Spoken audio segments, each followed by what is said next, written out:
Welcome to the Howler podcast. I'm Chelsea. And I'm Mary. And we are on episode 3. Woo, woo, woo. Thank you, everyone, for continuing to listen. We, again, got such great feedback on our last episode with Adam Mare. Just so many fun stories. I still can't believe the FBI story. Yeah. And then my comment about keeping my mouth open for 4 minutes. You know, sometimes you just don't think about what you're saying until after it's said, and then you have to hear yourself on a podcast until it's memorialized in time forever. 100%. But no, thank you again to everyone listening, and please continue to listen and share your favorite gems and nuggets and learnings in the Howler Slack channel. Yeah, it was such a good episode. I feel like I've really been thinking a lot, especially about the things Adam had to say about well-being and leadership. A lot of really good insights shared. And speaking of well-being, we're recording this as we wrap up October, and October held World Mental Health Day. So there were some things shared from our mental health and well-being PAC Alliance leaders about ways to invest in your mental health and well-being, and lots of great stuff in that Slack channel for those of you that are part of the PAC. But I thought we could just take a moment, Chelsea, to chat about mental health and well-being. What's something that you do to prioritize your mental health and well-being? That's a great question. I feel like I do a lot of things. I did do a challenge most recently back in 2022, where I did yoga and meditated every day. Wow. So for 365 days. So that was really great. But I will say that I have fallen off a little bit in 2023. And it's funny that you bring up this topic, because I was just thinking a couple days ago, like, I really should get back into meditating. Even if it's just for 2 minutes, 5 minutes, whatever I can squeeze in. I don't think I realized how much it was impacting my mental health until I've stopped doing it, especially when you're doing it every day and it just becomes part of your routine, you know? Yeah. So I would say that. And then another thing that I loved that I don't remember who shared in the Alliance channel in mental health and well-being, was around positive rephrasing. And so something I've worked on really hard in the past is removing the word should from my self-talk. Like, oh, I should have done that, or, those types of thinking. And that has really made a lot of difference. What about you? I love that. My New Year's resolution this year was to focus on sleep. I feel like as I've gotten older, I've really started to realize I can't do it all and burn the candle at both ends all the time. And for me, I'm such a busy person, and the first thing to sacrifice is my well-being, and I'll sacrifice sleep to fit everything in or get everything done. But it was starting to catch up with me, and I really this year I just feel like sleep is the silver bullet. Like, if I'm well rested, I'm in a better mood. I'm able to wake up early and get my workout in the morning, which really sets the trajectory for the rest of my day. So a couple of things I've done to focus on better sleep is I put my phone to bed in the kitchen, so that I don't look at it first thing or last thing at the end of the day before I go to sleep. And it's not the first thing I see when I wake up. And I also have a digital sunset. So my phone goes off at 9 p.m., so that for an hour before bed, it's already charging and I'm not looking at it. Now, am I perfect at this? Absolutely not. But even just that little rhythm of not being on my device so much and focusing on sleep has been huge for me. So I know I was trying to pull it up really quick while we were talking, but I think the CDC reports that 1 in 4 people experience mental illness, and Gallup, which they do a ton of research and data on employee engagement, they say that the global workforce is more stressed than it's ever been, and well-being is at an all-time low. And I think just important to take a moment to say, you matter, and your well-being is the foundation to your success. So if you're in a hard season right now, you're not alone. There's lots of resources you can leverage at the PAC. I would highly encourage the Slack channel that Chelsea mentioned, PAC Mental Health and Wellbeing. A ton of PAC members in that channel. They share really encouraging things. Just a great place to find support and encouragement and tips if you want them. But if you're listening, you matter, and your wellness matters, and we hope you're okay. Mm-hmm. Yes, and there you have it, Mary's words of wisdom for episode 3. This is our new segment we started last week or last month. That was great, Mary. Thank you for sharing. Yeah, of course. Okay, well, should we jump in and introduce our guest for this episode? Yes, such a great convo. I'm excited for everyone. Yes. So we had the opportunity to sit down with Dan Schiappa, our Chief Product Officer here at Arctic Wolf. And Dan is responsible for driving innovation across product, engineering, alliances, and business development teams to help meet demand for security operations through Arctic Wolf's growing customer base, especially in the enterprise sector. Before joining Arctic Wolf, Dan was CPO with Sophos. Previously, Dan served as Senior VP and General Manager of the Identity and Protection Group at RSA, the Security Division of EMC. And before his tenure at RSA, he held several GM positions at Microsoft, including Windows Security, Microsoft Passport, and mobile services. Wow, what a career. And we really do dive into that in the episode as well. Yeah, it's a good one. Lots of good wisdom. And Dan's just had, like Chelsea said, an incredible career. So really fun to hear his leadership lessons and just to get a peek behind the curtain into the mind of a chief product officer. Before we jump into the episode, you'll notice if you're watching that Chelsea and I have some cool swag on. And if you're listening, I'll describe in the episode, in our chat with Dan, we're wearing, I'm holding it up now for those that are watching, but I was wearing a puffer vest, and Chelsea was wearing a long sleeve tee. Oh, she has it too, with like a pocket tee that's branded with the Arctic Wolf logo. We have launched a swag store. So if you're listening to this episode, you probably read the Howler. That's where you'll find the link to the swag store. It's also on Confluence.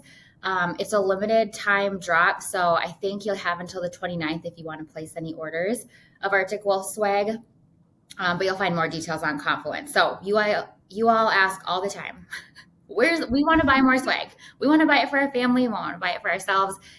Now you can. So check that out. And also, if you're listening, make sure you stop by the Howler Slack channel, share some insights. We've got some goodies to give away, some hats, some beanies, maybe some tees and puffers. So leave your feedback. You might just be a lucky winner. So with that, let's jump in and hear all the great things Dan had to share with us this episode.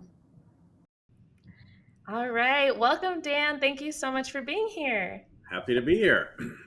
Okay, so we have heard that you are a big fan of Disney. So we thought, we're recording this in the morning. We thought we'd warm up with a little bit of fun.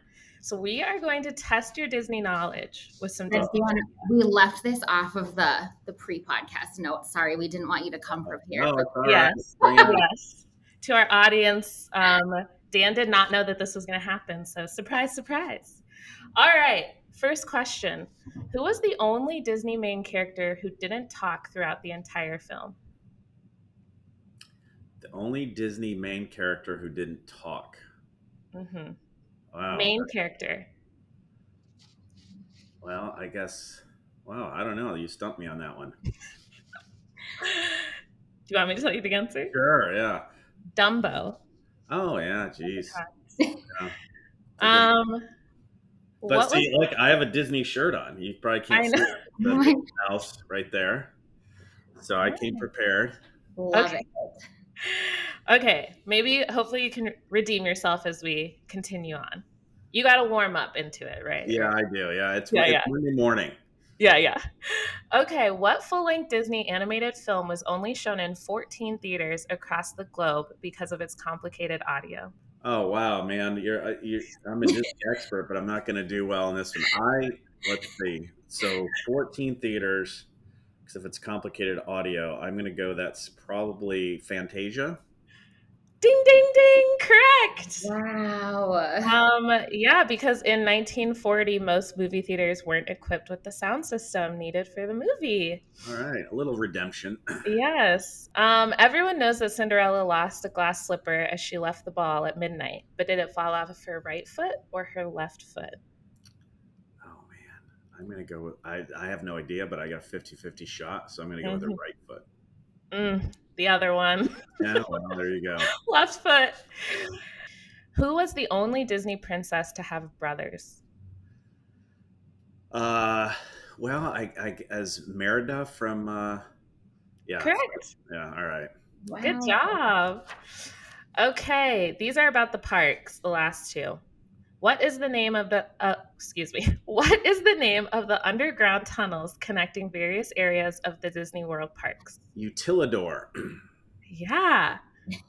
I had never even heard I had heard of the tunnels, but I didn't know that that Yeah, was the I've name. been in them. That's wild. Whoa, do you know why it's called that? It's like a utility corridor, so they just kind of Uh, stitch the words together. okay, that makes sense. All right, last question. How tall is Cinderella's castle? Oh God, I have no idea. I know it looks a lot taller than it is because they use forced perspective. I'm gonna Ooh. go, I don't know, 175 feet. Oh, you're so close. 189 feet. Oh, there we go. Okay, I would say, I mean, I knew none of these going into this, so I'm pretty impressed. Uh, I could have done better. My wife would be ashamed of me, but I will say I specifically Googled like Disney trivia.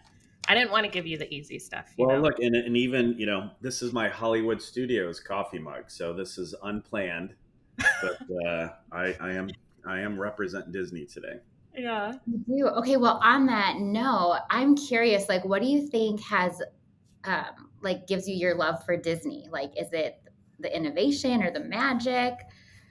Yeah, I guess for me, one was just my kids grew up loving it, and so there's so many memories I have of my family, and the joy it brought my kids, and going to college here in Orlando. We would come down as often as we could to escape school and side jobs and sports and everything, and so it was always fun. But for me as an engineer, I just marveled a lot at the parks, at the innovation that they built into the parks, and so it was a combination of entertainment and innovation for me that was really exciting. So I think that's part of the reason I loved it.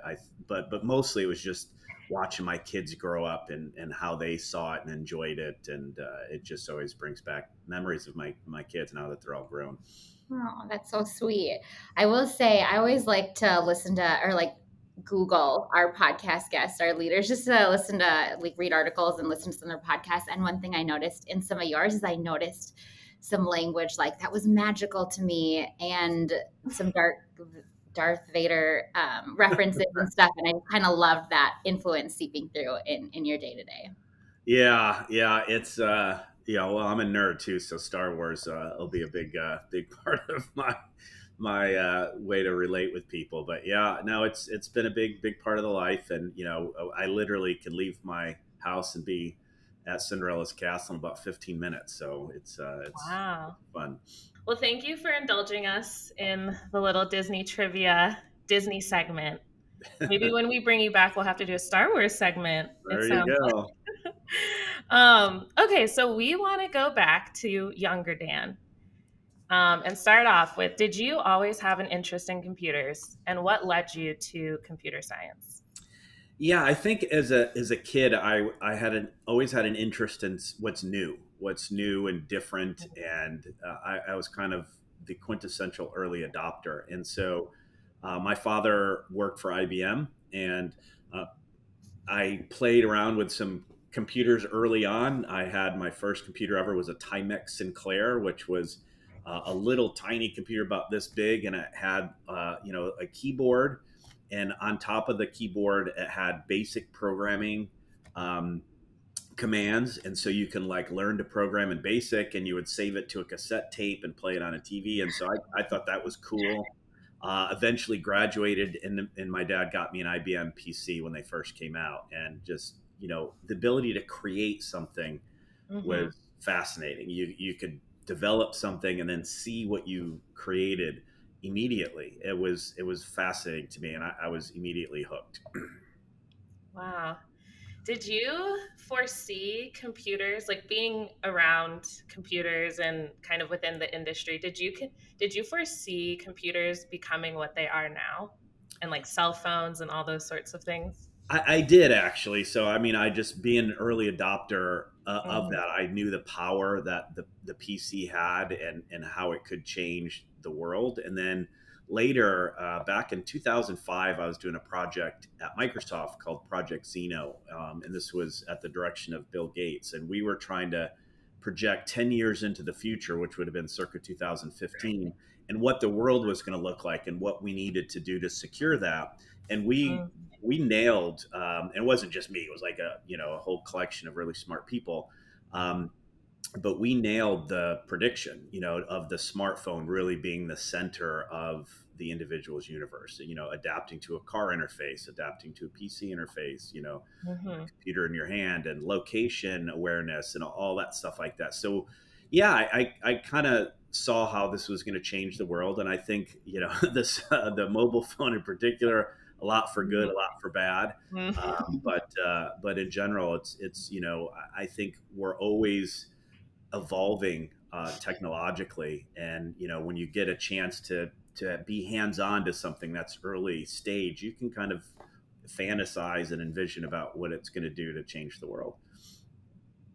Yeah, that's amazing. I mean, I feel like we could spend the next Hmm. 30 minutes talking about just what it looked like to predict 15 years into the future. That'd be such an interesting table to sit around. I'm sure the data and the conversations were, and now to have the, what's it called when you look back, the hindsight to look back and be like, oh, we were right.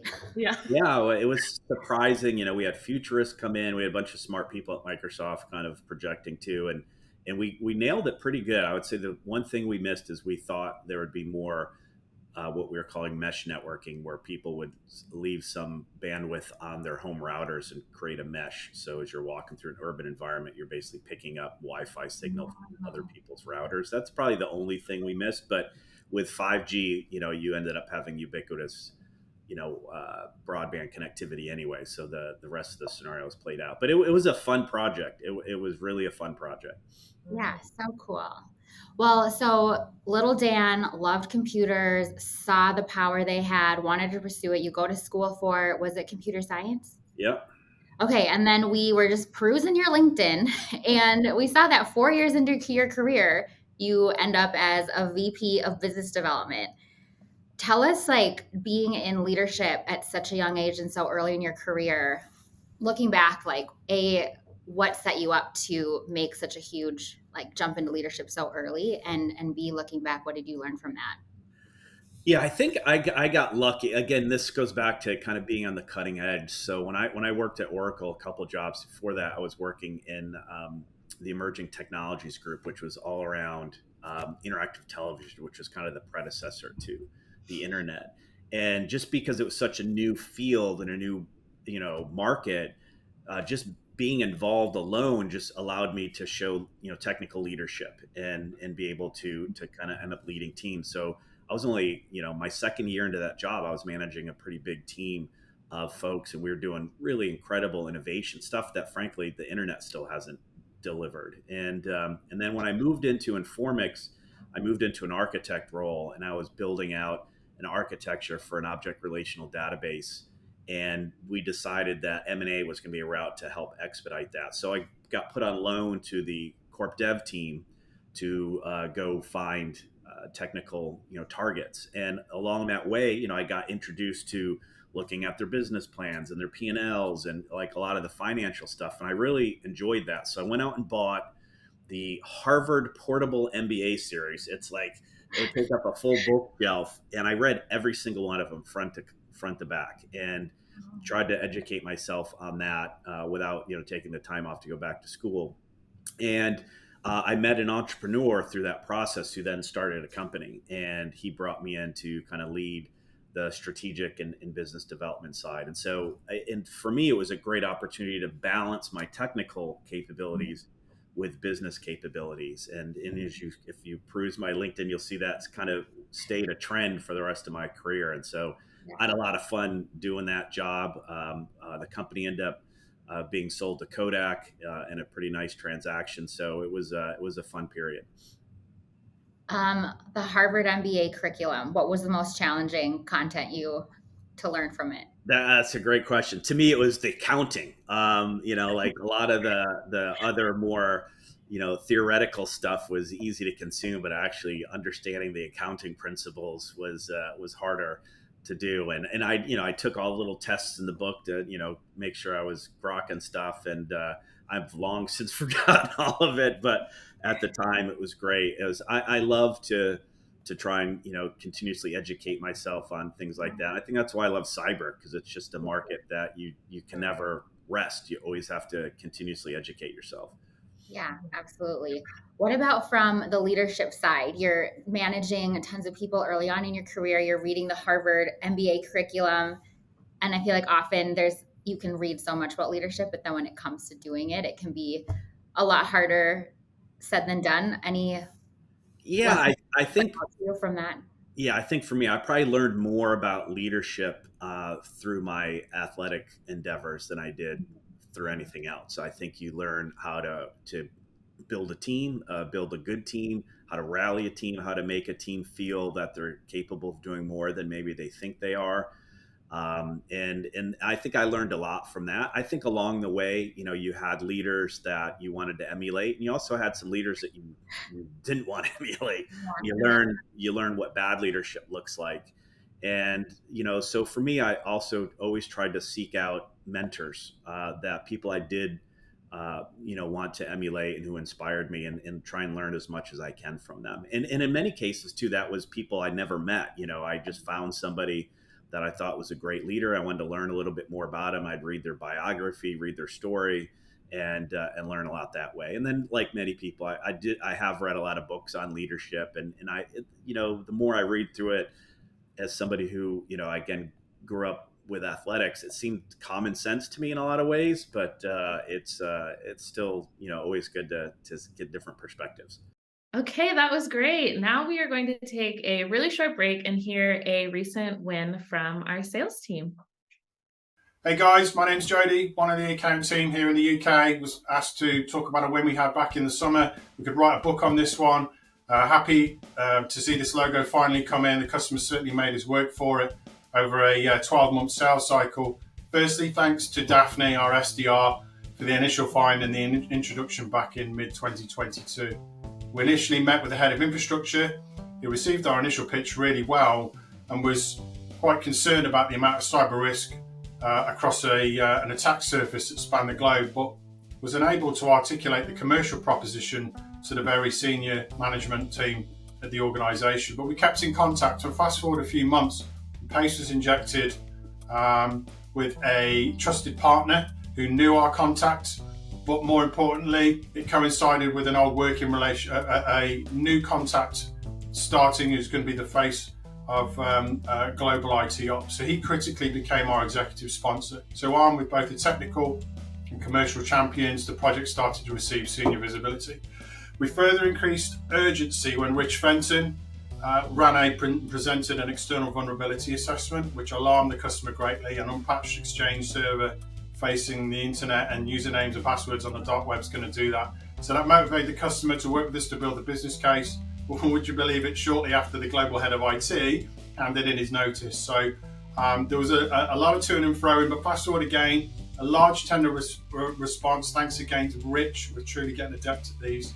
Multiple presentations, demonstrations, a fantastic reference call, thanks to Nicola Hall, our customer services or customer success director here in EMEA.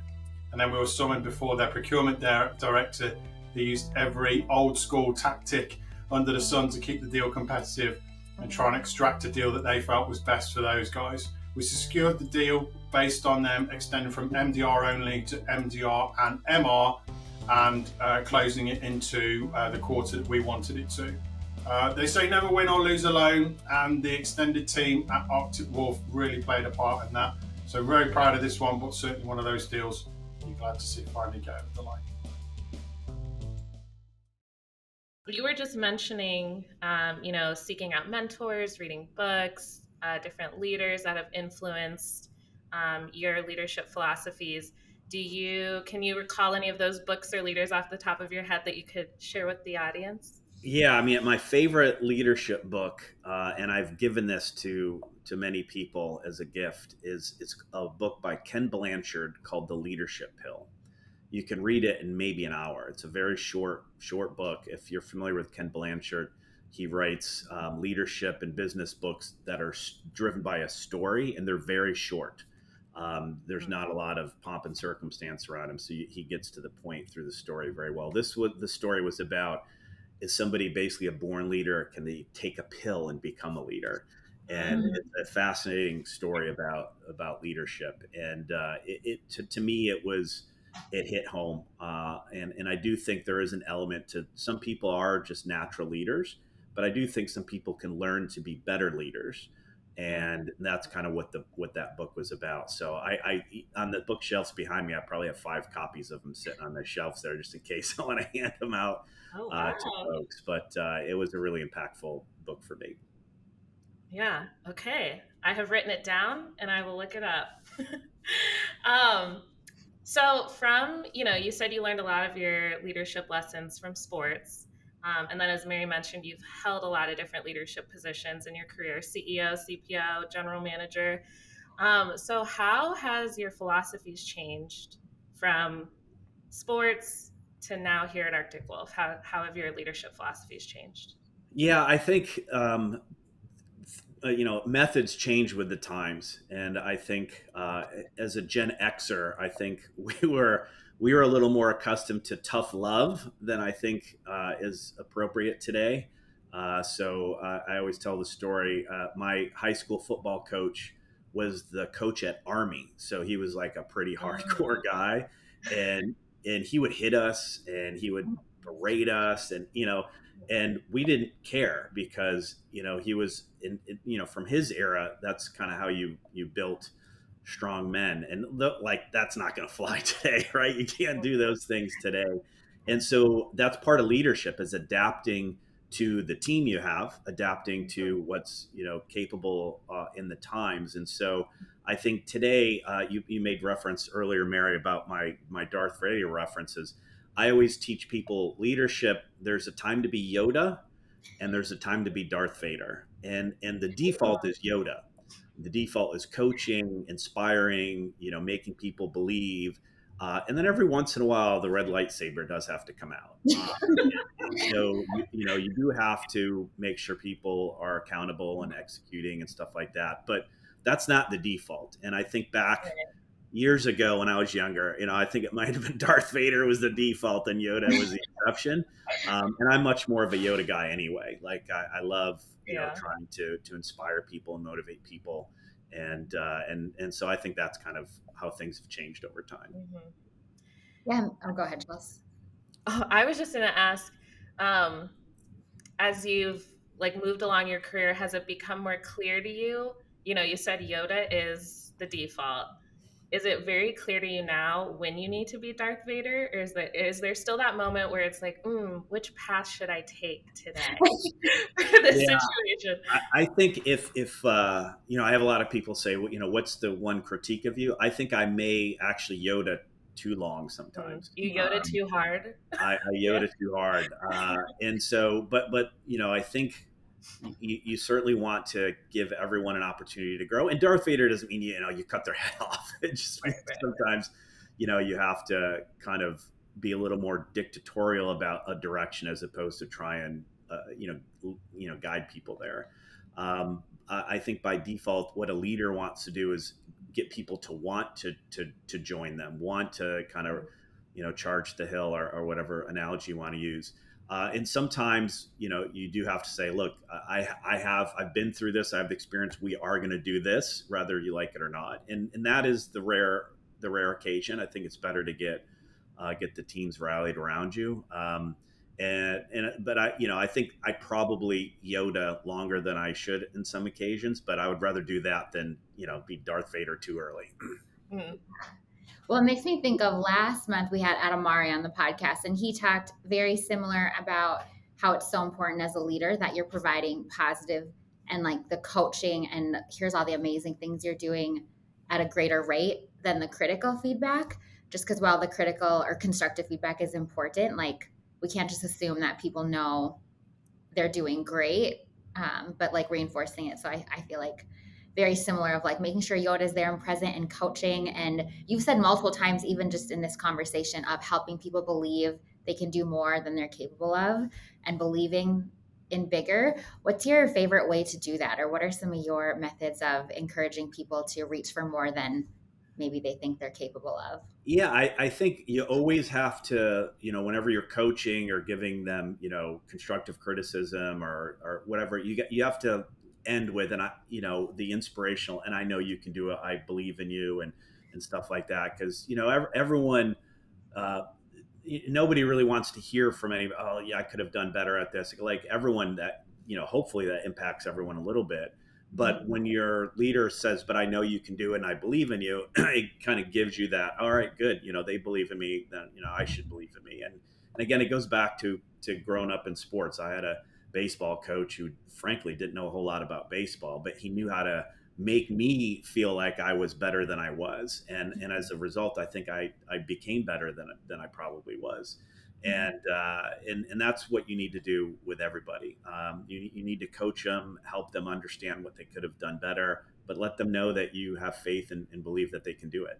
So Dan, for people that want to follow in your footsteps and aspire to executive leadership, and maybe not at the same pace with which you made it there, but what would you say are the like skills or areas to focus or even mindset shifts that have been helpful in going from that individual contributor or that like superstar Michael Jordan innovator to now I inspire and coach and lead others in getting the work done? Yeah, I think it's the one thing I always state to me is the most important character trait of a strong leader is humility.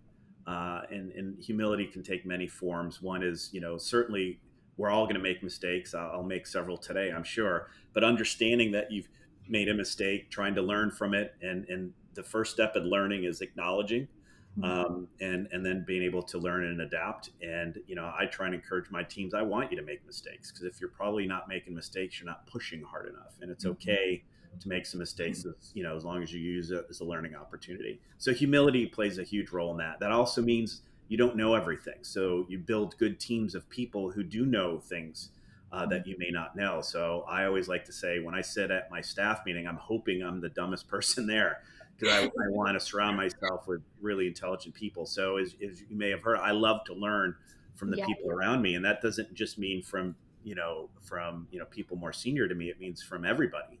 Everybody's got different skills and knowledge and capabilities. And I love to learn from all of them. And so I think that's a part of being having humility. And then the other part is I always try and tell younger folks is the one thing you cannot control is if somebody has more talent than you. The one thing you can control is if you outwork them. And that is an element that, certainly throughout my career, I tried to make sure, I was putting in an extra effort, particularly when you're establishing yourself in your business. And, I can remember my first job, I worked 10 in the morning till 2 in the morning, 7 days a week for a year. Oh my goodness. And I calculated out, I was like making less than minimum wage if you factored in my salary to the number of hours I was putting in. But one, I actually enjoyed it. And two, I felt I was proving myself and I was learning a lot as I was doing it. So, those things, I'm not suggesting anybody do that. That was insane, right? But, that work ethic, and it doesn't mean longer hours, right?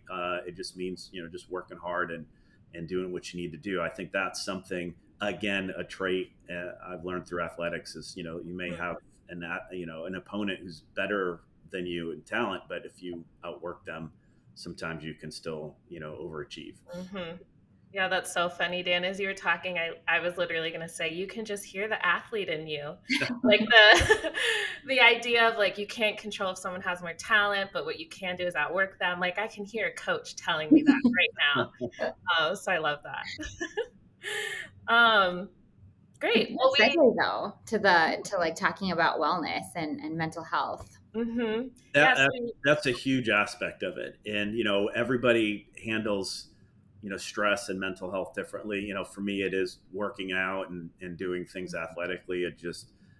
You get in a zone, you focus on improving in other ways, and it just takes a lot of the stress away. And I will say that era when I was doing nothing but work, yeah, the stress builds up because you don't have any stress relief, and mental health is incredibly important aspect. And so whatever helps you, whether it's fishing or reading or running or biking or whatever, going to Disney, the happiest place on earth, whatever it is, make sure you find time to do it. Great. Well, you've kind of already answered this because we were going to ask how you prioritize mental health, but maybe if you want to expand a little bit, how you prioritize that when you are working 10 a.m. to 2 a.m. or, have a busy life. And maybe also how do you then model that to the rest of your team so that they feel like they can also prioritize their mental health? Yeah, so a few things. Like I think to each his own. Like some people is it could be yoga, meditation, powerlifting, like whatever it is that gets you in the zone where you can focus on something else for a period of time is always helpful. And you can do that in the middle of the day. Like I always found it, when I was younger, to do a workout in the middle of the day. It was just breaking up kind of my day, particularly if I was working late, get me a good workout in the middle of the day. Now, as I gotten older, I'd like to do it in the morning. But that was a big part of helping. And then finding joy in the people around you. And so kind of one of my other mantras to my folks is family first. Job is super important. That's how many people help provide for their family. But at the end of the day, it's a job, and your family's your family, and that's your first and important obligation. Family means a lot of different things to different people depending upon who you surround yourself with. But that's a really important aspect. So for me, as my kids, as you can imagine, were very heavily involved in athletics as well. Making sure I was there to watch them, be with them, in many cases, coach them. And I look back, and now that they're all grown and they're all college athletes and they're all through school now, it's some of my greatest memories is being with them while they're performing and doing stuff like that. So it's just an important way to have an outlet. Mm-hmm. Okay, a little bit of a sidetrack, but I have to ask, how did your kids feel having dad as coach? Because I also had dad as coach a lot of my life. And during that time, I will say, I don't know if I loved it. Looking back, I'm grateful for the time. But when you're young, I don't know if it's the best.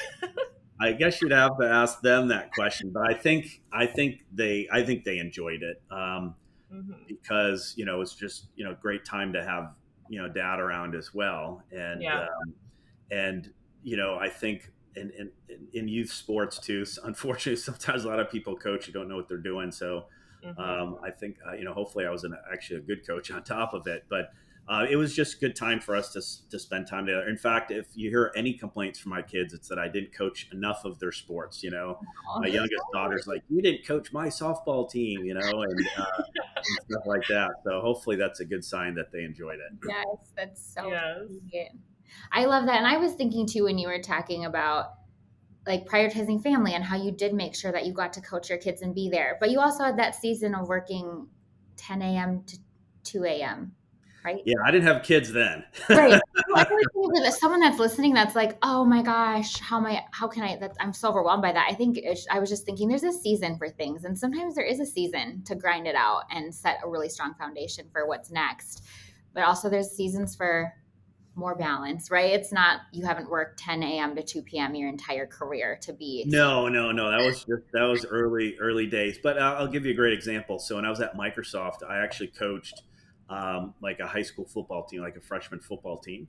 And I would leave work around 4:00, coach them. I'd get back home around 7:00 and I'd work for a couple more hours. And so I was able to kind of get my work in around doing stuff like that. So I was there for my family. I was there for the community, and but I still found time to get work in. And so you can have that kind of intersect with your work life well. And again, you don't have to work 12-hour days to be a hard worker. You just have to be an effective worker while you're focused at work. And so I think I'm a more effective worker when I have those opportunities to do things like that, and spend time with younger kids, and be hopefully somebody that they're talking about if they're doing a Howler interview in the future, that they had a coach that inspired them, and of course having my son be on that team was a great treasure as well. Oh, I love that. Well, I think you make an excellent point about effectiveness, because anybody can sit their butt at their desk all day long and answer emails in Slack, but like, how effective are you being? And there can be people that are like extremely effective in 8 hours than somebody that's putting in 12, because they're so efficient. They've created processes and have scaled their processes and use leverage tools. So I love that piece on effectiveness, like what value you're bringing, how effective are you being, how can you be more effective? It doesn't necessarily need to take more time. Well, exactly. It's like, you can go to the gym and grind out a hard 45-minute workout, and then some people go for 2 hours and they're a little more casual about it. And, whatever works for you is fine. But at the end of the day, you still got 45 minutes of hard work in, one way or the other. Just determine how much time it took to get that 45 minutes in. That's true. I love that encouragement. Like, take as much time as you'd like. I personally want the more efficient route, but we've been talking a lot about work ethic, working efficiently. So switching gears a little bit and talking about work here at Arctic Wolf, we wanted to ask you a little bit about product and R&D. And so again, we stalked you on LinkedIn a little bit, and we saw, I think in your little blurb about yourself, that you prioritize quality, innovation, agility, and results. So first of all, love that. Second of all, how does that influence how you lead the product and R&D org here at Arctic Wolf? Yeah, so quality to me, particularly being in cyber, is critically important. So I always talk about speed, quality, and innovation, and I focus on those three things for a few reasons. One is we're one of the few industries that we just don't compete with other vendors. We have adversaries. That's really our competition. And so they move at super fast speeds. They're constantly adapting their skills and their techniques and tactics and procedures. And so we have to be able to move at speed as well. But you have to be able to move at speed and produce high quality, because if we fail, we either fail open and the bad guys get in, or we fail closed and the business can't function. Both are bad. And so you really can't do that. And so quality becomes very important. And the last piece is, once you do those two things well, then innovation becomes much easier. And the reason why we also are in an industry that you have to innovate is our adversaries are incredibly innovative. And so it's not really an industry where you can be a fast follower, because, there's no such thing if the hackers, breaking your defenses. And so you have to be kind of on that front edge of innovation, but you can't also be so innovative that you're producing poor quality. So it's a great balance. But for us, we focus on speed, quality, innovation. Obviously, as a company that's still relatively new and growing and maturing fast, we have a lot of work to do in all three of those categories to kind of be where I would like us to be. But it doesn't surprise me where we are, given we're still a relatively young company, and so we're building out that kind of maturity and those capabilities in house. And I think the team's doing a great job. Talk about hard work. They're putting a lot of really hard work in to get there as quickly as we can.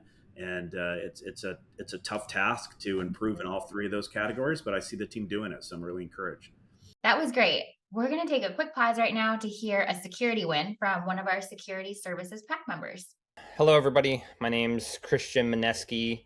I'm a concierge security engineer 3 in the Eden Prairie office. Nearly 2 years at Arctic Wolf as a concierge security team captain. Here to showcase a recent security win. Just for a little bit of my past experience, I'm an ex-ethical hacker and security analyst. The security win was involving a recent Citrix investigation.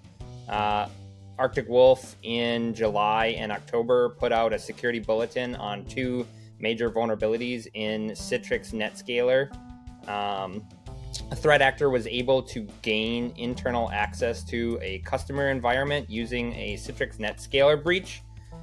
This is kind of a good story for CST interaction because I was able to assist another concierge security team in an investigation because I had a very similar breach affect one of the customers I was supporting. Many organizations have been falling victim to this Citrix NetScaler attack in the past months. So everybody, please make sure to check your Citrix environments. To start this incident off, of course, there was some alerting that happened that let the customer know that they had a potential threat on their hands. Our triage team did a great job pulling first indicators out and alerting the customer to the fact that there was malicious activity inside their network. They were able to take a phone call with the client and get the ball rolling really quickly on the investigation. Later in the day, when the concierge security teams got involved, I was asked about the breach from another concierge security engineer due to the fact that I had just dealt with an incident very similar to this in the recent past. So I was able to go in and help this concierge security team by looking for indicators of compromise that I seen in the attack that I observed with my own hands just a few days prior. A lot of the things that I looked for, they used a normal remote access tool or legitimate remote access tool in the breach that I had dealt with.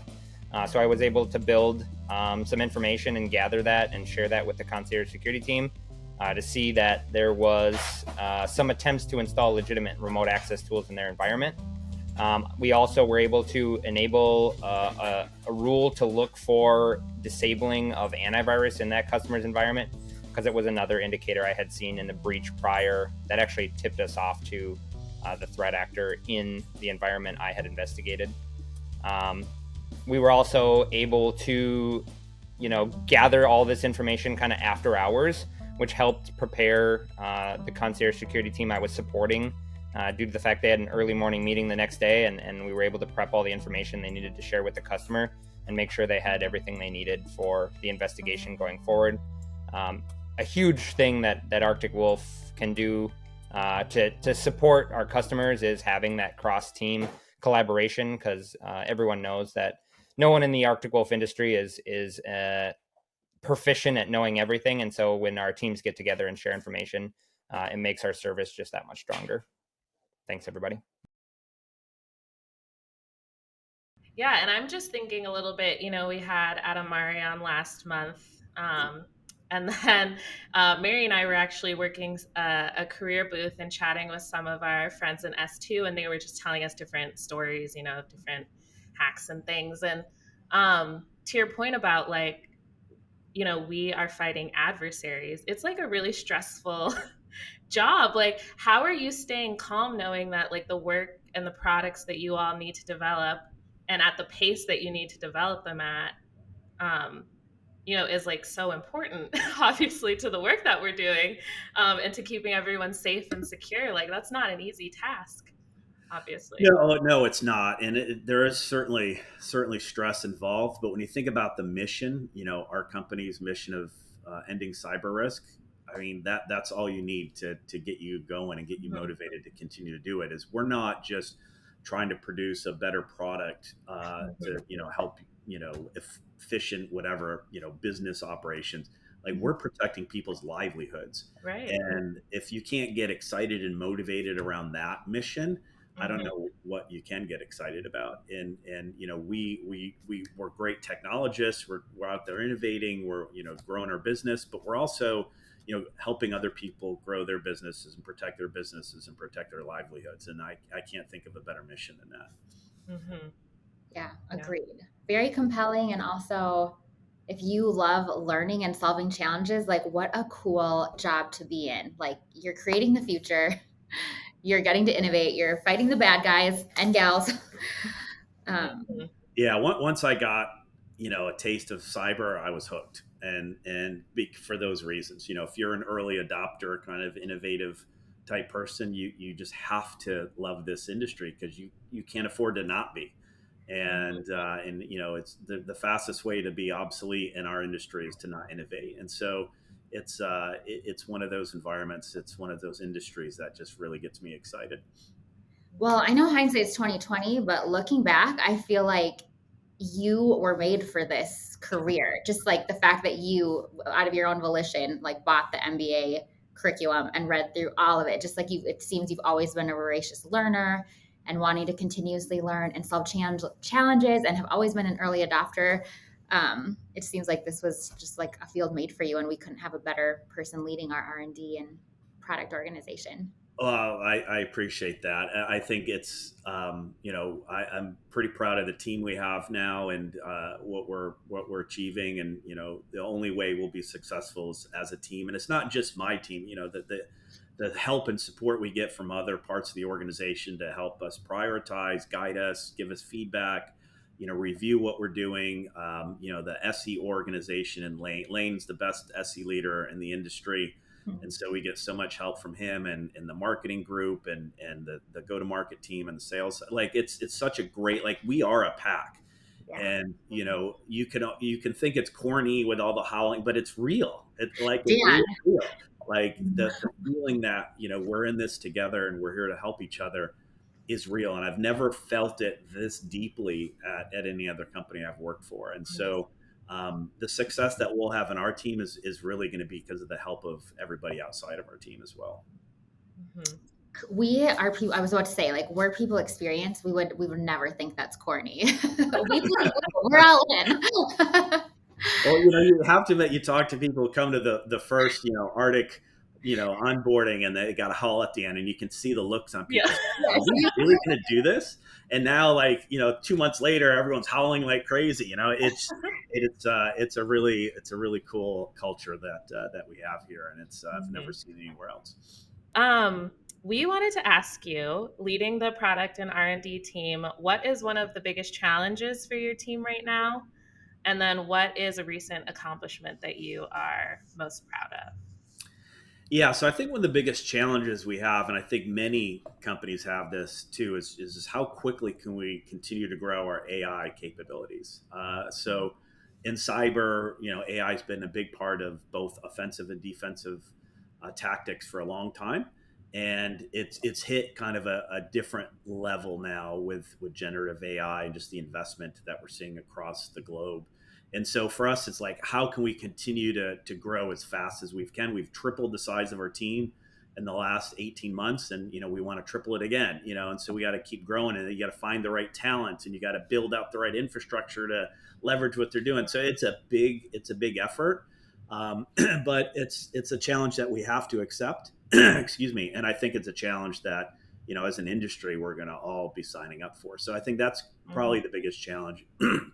Excuse me. I think the biggest accomplishment is really just how much more mature we've become as an organization in my time here, building out a little more planful capabilities up front, which gives us more visibility into what we're delivering, the ability to identify the areas that we need to really drill into and add more and more capabilities across the board. The team's grown quite a bit since I've been here, and attracting all the talent that we've attracted, I think, is a great accomplishment, particularly in a super competitive talent market. And kudos out to the recruiting team, but also the hiring managers who brought those people in. So I think we're kind of setting the stage for being able to do speed, quality, and innovation much better. And I've seen improvements in all three categories already. And so I think I'm most proud of how we've grown the team, how we've attracted the talent we've attracted, and how we're setting ourselves up for success in the future. Okay, I love that, because you're kind of saying you're most proud of the people. I am. Yeah. I am. Okay, I have just a really quick bonus question before the rapid fire. As a notorious early adopter, I just have to know, what are some current things you're early adopting right now? Well, stupid things. Like I don't know why I did this. I bought a robot window washer. I need one of those. My wife, because we live in Florida and we get rainstorms all the time, and it blows, debris on our sliding doors. She's like, "Oh, go out and wash the windows." I'm like, "I'm buying a robot window washer." Right. And so I do stupid stuff like that. I'm also, I have a Tesla, and so I put it in self-driving mode way too often, and it freaks everyone in the car out. And I'm like, the only way it's going to get smarter is if we let it do it. And it's not very good. I got to be honest with you. There's been a couple of shady moments there, but yeah. So anything that's new and technological, I have drawers full of stupid gadgets that I've bought that turned out to be nothing burgers. But I got my whole house is wired up with solar and batteries, and and of course living in Florida, I guess that does make sense. But just trying to early adopt any technology that I think is interesting. Now, what's freaking my wife out is like I keep looking at at some point I want to have one of these EV tolls, the electric vertical takeoff and landing, and she's like, I'm never getting in anything that leaves the ground with you under any circumstance. Not that I could ever get one, but I'm just like, I look at it and she's like, stop looking. Wow. Yeah, I don't know about that either. And I will say I was not expecting your first answer to be robot window washer. Yeah, I most wasn't people prepared for that. Yeah, does it work, Dan? No, it doesn't. Oh, it doesn't. No, it's great. It's great maybe if you're like in a high rise and you can like dangle it out the window, but for sliding doors, it keeps falling off. So, but I try. Yeah, that's the early adopter, right? Sometimes you embrace technology and it doesn't work out. So true. Wait. You gotta chance the losers, if you will, to find the winners. Couldn't think of a more eloquent way to put that. But also, I need the link because I am in a high rise and they never wash our windows. And so I'm just stuck with like dirty windows. I will send you I'm gonna ask the link. I'm gonna ask for the link. You too can be an early adopter in the high-tech window cleaning space. Oh man. Well, on that note, we are gonna end with our rapid fire. So these are just fun questions. First thing that comes to your head. Shoot. Best concert of your life. 1983, Judas Priest, Screaming for Vengeance, Iron Maiden, Number of the Beast tour. Wow. Where was it at? It's in Binghamton, New York. Ooh. Oh, okay. Love that. Your favorite word? Glorious. Oh. I use it too often, and my wife yells at me like, you can't like describe everything as glorious, but I do. A place on your bucket list. That's a good question. I would probably say Sardinia. Ooh. Haven't been there yet. Okay. What's something that most people often get wrong about you? Wow, that's an interesting question. They probably, wow, what is I don't know. They probably think I'm, I don't know. That's a good question. I don't know. I'm sure lots of things, unfortunately. Can't narrow it down to one thing. Yeah. I think, I don't think a lot of people recognize I grew up in New York. I think because I've embraced the Florida lifestyle so much. I think every time I tell people I grew up in New York, they don't believe it. Okay. And finally, give us a snapshot of an ordinary moment in your life that brought you joy. This is a weird. Well, I guess it's not weird, but for some reason, I have a terrible memory, and my wife makes fun of me all the time for it. But I can remember one moment as a young child, I was like in kindergarten, and my father worked the night shift at the time at IBM, and I was in kindergarten, and for some reason he came and pulled me out of school and took me to the zoo, and that just stuck in my brain for all these years. As I remember how happy I was when I got to see him, because usually I come home from school and he was gone. I'm in school during the day, I don't see him, and I come home and he was gone. And to spend that afternoon with him, I was 5 or 6 years old. I don't know why I remember that, but I remember it vividly, and it was a great moment. Yeah, you remember because it was an important, impactful moment. There's nothing like getting pulled out of school, elementary school. You're like, ooh, yay. Okay, that's such a great reminder too that the little things make a difference. Like you might not realize that little gesture of kindness or thoughtfulness. Like you're talking about it how many years later. So and family first. And family first. That's an important aspect for me. Yeah. Well, yeah, so many great nuggets shared in this episode, from just the encouragement to be continuously learners and to be humble and to be Yoda the majority of the time, but know when to pull out your Darth Vader. Yeah. Yeah. Tell us more. Dan, it has been a pleasure. It has been glorious. It's been magical and glorious. It's a glorious Monday. Yes, thank you so much, Dan, for being on the podcast. This is great.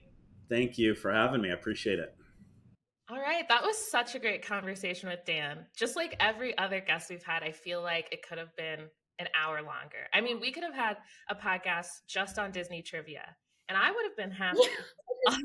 Although he did have so many great nuggets to share around leadership and mental health, and I loved his sports analogies, and you could just tell that he's like an athlete to the core. Yeah, totally. And even just fun, like, clearly he is an innovator at heart, and so just fun to hear about some of his endeavors with that. I need the link to the robot window washers. Me too. Okay, yes. I'm gonna take to heart like my inner Yoda and my inner innovator. Yes, that it's okay to have both and just know when you need to use. Yeah. Is it time for the red lightsaber?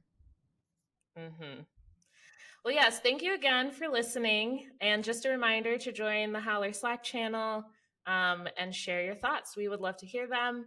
And if there's anything that you want us to cover in the next episode, or topic ideas or guest ideas, we'd love to hear it. So make sure you are in that channel. And if you are currently a PAC member, we have a lot of fun things coming up in November. It's honestly a very busy month. We just had Halloween this last month. So hopefully you had some fun there. And we also had our remote PAC day, which was a lot of fun. But coming up this month, a lot of our PAC Unity alliances are very busy. We've got Dia de los Muertos, we've got Diwali, we have Indigenous Heritage Month, Veterans Day, Remembrance Day. So be on the lookout in the PAC Unity Slack channel, because our alliances will be sharing all of the ways that you can get involved and the events that you'll be able to attend. So looking forward to that. And then November kind of leads us right into the holidays. So next thing we know, we will be in like full holiday celebrations. So I'm looking forward to that. It's my favorite time of the year. Yes, so many fun things happening around the PAC. I'm personally really excited for Indigenous Heritage. I know one of the events planned, Chelsea, kudos to her in leading this with some of our Indigenous PAC members and allies, but it's going to be a storytelling event centered on that ritual within the Indigenous community. So I'm really excited for that. Like Chelsea said, thanks for listening. If you're not a part of the PAC but are interested in becoming one, check out arcticwolf.com/careers to see our open positions all around the globe. And we just hope everyone finishes today's episode feeling more connected and inspired. We are so grateful that you're part of this community that we call the PAC. We'll talk to you soon.